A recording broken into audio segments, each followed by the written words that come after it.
El espíritu esfera revertido. Lo que jamás hubiese podido conseguir el demiurgo o cualquier otro demonio semejante, esto es, la alteración del espíritu esfera, vino a ser logrado por la vía de la traición. En efecto, fueron otros miembros de la raza hiperbórea, conocedores de todos los secretos del espíritu esfera, quienes quebrantaron el principio de lealtad y precipitaron a millones de espíritus al abismo.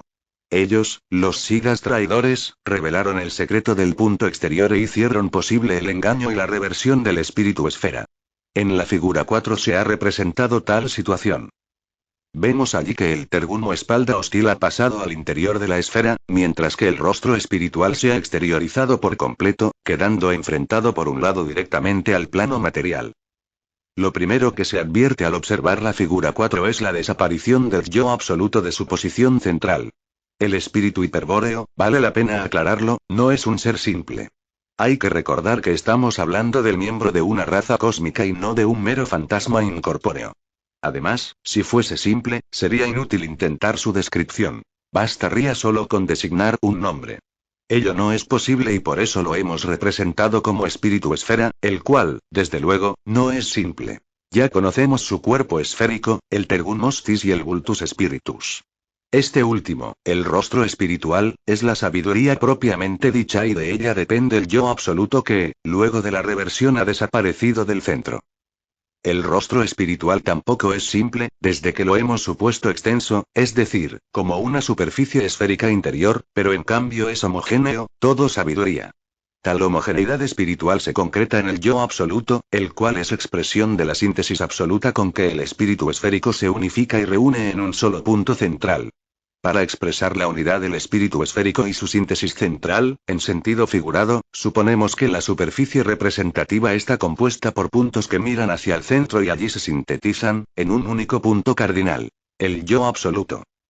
Ahora bien, luego de la reversión los puntos gnósticos ya no miran hacia el centro de la esfera, interiormente, sino en sentido completamente opuesto y exterior. ¿Qué ha ocurrido con el yo absoluto ahora? Su desaparición significa su extinción. ¿El quebrantamiento de la unidad sintética de la sabiduría? En rigor estas y otras preguntas que podrían proponerse se reducen a una sola. ¿Existe algún punto exterior al espíritu esfera que pueda ser visto simultáneamente por todos los puntos gnósticos del rostro espiritual? Se comprende que esta pregunta, así como cualquiera otra semejante, incluidas las dos propuestas en primer término, deben ser respondidas afirmativamente pues en caso contrario el yo absoluto no sería absoluto. El carácter de absoluto le viene por ser síntesis absoluta de la gnosis espiritual. Su suerte, hablando en sentido figurado, va ligada a la unidad de la sabiduría y si aquel se extingue ésta ha de extinguirse también, es decir, ha de morir. Pero el espíritu esfera es inmortal y suyo un yo absoluto. Mas, si la respuesta debe ser afirmativa, si efectivamente existe un punto exterior a donde luego de la reversión se ha trasladado el yo absoluto, cabe preguntar a su vez a dónde está. O mejor, ¿a dónde puede estar un punto cardinal exterior que reciba simultáneamente todas las miradas de los puntos gnósticos? Figura 5, A y B, para aproximarnos a la respuesta tengamos en cuenta lo siguiente. En el espíritu esfera normal, Fig. 2, las miradas de los puntos gnósticos hacia el yo absoluto equivalían a proyecciones de los puntos de la superficie esférica interior sobre el punto central. Inversamente, se podría también decir que desde el yo absoluto es posible ver todos los puntos del rostro espiritual, o sea, desde el punto central de la esfera es posible proyectar un radio hacia cada uno de los puntos de la superficie esférica interior. Consideremos ahora, con este mismo criterio, al espíritu esfera luego de la reversión, Fig. 4. El punto buscado debe ser tal que converjan sobre él la proyección de todos los puntos de la superficie exterior de la esfera. Sin embargo, es evidente a primera vista que la proyección normal de todos los puntos exteriores no converge sino que diverge en todas direcciones, es decir, isotrópicamente. Pero podemos verificar con más rigor esa presunción si examinamos dos puntos gnósticos, A y B, tan cerca como se quiera uno de otro, y medimos la distancia entre cada vector proyectivo o mirada hacia el yo absoluto. En la figura 5, A se demuestra que en el espíritu esfera normal las miradas convergen hacia el yo absoluto del centro, es decir, los vectores se juntan cada vez más entre sí a medida que se acorta la distancia al centro. Por el contrario, las miradas procedentes de los puntos exteriores, en el espíritu revertido, tienden a separarse cada vez más entre sí a medida que se alejan de la superficie esférica. ¿Qué nos dice esto? Para empezar, que el punto exterior de convergencia no puede estar cerca del espíritu esfera, puesto que las miradas, es decir, los vectores proyectivos, se separan entre sí en todas direcciones. Pero cuán lejos puede estar dicho punto no resulta tan evidente, ya que si proyectamos todas las miradas, o sea, si consideramos la proyección completa de la superficie esférica, ilimitadamente hacia toda dirección, acabaremos por abarcar la totalidad del espacio cósmico. ¿A dónde está, entonces, el punto exterior de convergencia? Respuesta: en el infinito. Por ejemplo, si consideramos solo 4 puntos gnósticos y cuarto, tal como se muestra en la figura 6, situados en partes opuestas de la superficie esférica entera, ilimitadamente hacia todas las direcciones posibles, estos acabarán por encontrarse igualmente en un único punto común infinito o polo. En la figura 7 se ha representado un punto semejante, violeta. A él llegan los infinitos vectores que parten de los infinitos puntos gnósticos del espíritu esfera. En la figura dibujamos solo 16 de los infinitos vectores. El polo infinito es, en rigor, el mismo punto extremo de cada uno de los vectores. Naturalmente, no es posible construir un esquema del espíritu esfera, como en la figura 5, b o 6, en el cual estén dibujados los infinitos vectores en toda su extensión infinita, hasta llegar a la coincidencia extrema de la figura 7. Ni tan solo sería posible representar algunos de ellos. Un solo vector cuyo módulo, o extensión, sea infinito sobrepasa las dimensiones de cualquier esquema gráfico. Podemos sin embargo convenir en una reducción de la dimensión del vector para que pueda ser representado dentro del marco del esquema. Para ello solo hay que recordar que el punto extremo del vector es siempre el polo infinito.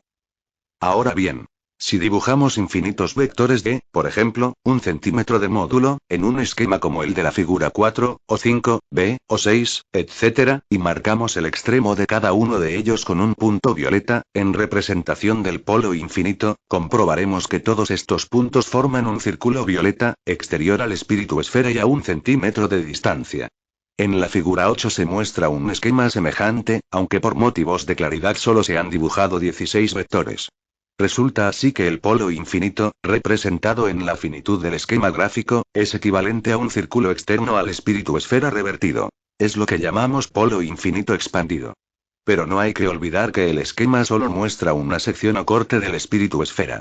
En el espacio, es decir, considerando las 3 dimensiones de la esfera, los infinitos vectores que parten de cada punto gnóstico, si tienen también un módulo convenido de 1 centímetro, por ejemplo, formarán con sus puntos extremos, violeta, una esfera violeta, exterior al espíritu esfera y a 1 centímetro de distancia.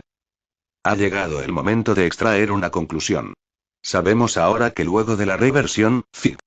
4. Las miradas de los puntos gnósticos convergen efectivamente en un único punto exterior, de manera semejante a lo que ocurría en el espíritu normal cuando todas las miradas apuntaban al punto central o yo absoluto. Pero tal punto exterior está en el infinito, según vimos. ¿Significa esto que allí se realiza igualmente la síntesis del rostro espiritual y se conforma un yo absoluto? Sí. Pero a ese yo exterior vamos a llamarlo, para evitar confusiones, yo infinito. Las preguntas naturales que se desprenden de tal conclusión son cómo, si finalmente el espíritu esfera consigue sintetizar un yo exterior, este mismo yo no toma conciencia de su estado revertido. ¿Y por qué dijimos que, luego de la reversión, el espíritu esfera pasó de ser a no saber, de la orientación a la desorientación, el extravío y la confusión?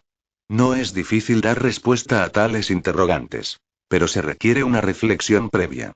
En verdad, el motivo por el cual el yo infinito es ignorante de su situación guarda estrecha relación con el motivo por el cual no hemos podido representar el polo infinito en el esquema de la figura 8. La relación de inconmensurabilidad que guarda lo finito con lo infinito cuando lo infinito aparece como extremo o límite de una distancia ilimitada. Si el infinito está en el extremo de una distancia, ésta tiene por fuerza que sobrepasar todo cuanto sea finito. Es decir que, entre el espíritu esfera y el yo infinito, ha de estar completo el mundo de los entes finitos.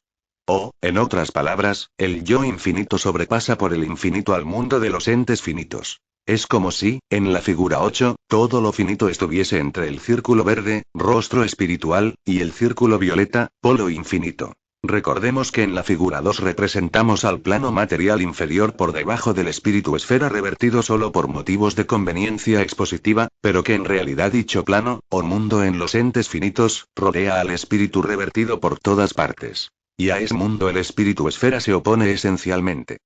El espíritu